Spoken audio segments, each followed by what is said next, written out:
आज हम आपको 3 ऐसी गलतियों के बारे में बताने जा रहे हैं जिनकी वजह से आपके जीवन में पैसा कभी स्थिर नहीं रहता और पैसा आते ही आपकी मुट्ठी से रेत की तरह फिसल जाता है। हम सभी धन, सुख और संपत्ति के लिए मेहनत करते हैं।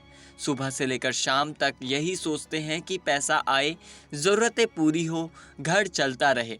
लेकिन कई बार पैसा आकर भी टिकता नहीं है, क्योंकि हम अनजाने में कुछ ऐसी बड़ी गलतियां करते हैं जो धन को हमारे जीवन से दूर कर देता है। चलिए जानते हैं इन 3 बड़ी गलतियों के बारे में, जिन्हें अगर सुधार लिया जाए तो लक्ष्मी कृपा हमेशा बनी रहेगी। मंगलवार का मंगल ग्रह से जुड़ा रहता है। इस दिन किसी भी प्रकार का कर्ज लेना, लोन लेना या किसी आर्थिक दस्तावेज पर हस्ताक्षर करना बिल्कुल उचित नहीं होता। अगर आप मंगलवार को कर्ज लेते हैं तो वह कर्ज बहुत लंबे समय तक पीछा नहीं छोड़ता। कर्ज के बोझ से निकलना बहुत मुश्किल हो जाता है।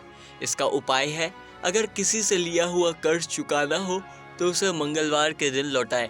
चाहे महीने में एक बार सही, लेकिन मंगलवार को थोड़ा थोड़ा करके चुकाना शुरू करें। इससे कर्ज जल्दी उतर जाता है।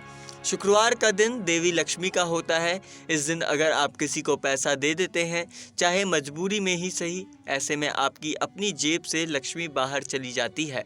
शुक्रवार को किसी को उधार ना दें और ना ही इस दिन पैसा लौटाएं।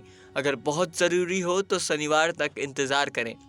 आप शुक्रवार को लोन या उधारी ले सकते हैं। इस दिन कर्ज लेना शुभ माना गया है। शाम का समय देवी लक्ष्मी के आगमन का समय होता है।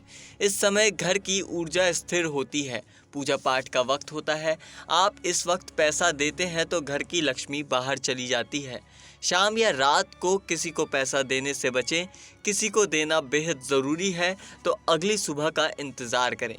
फिलहाल इस जानकारी में इतना ही।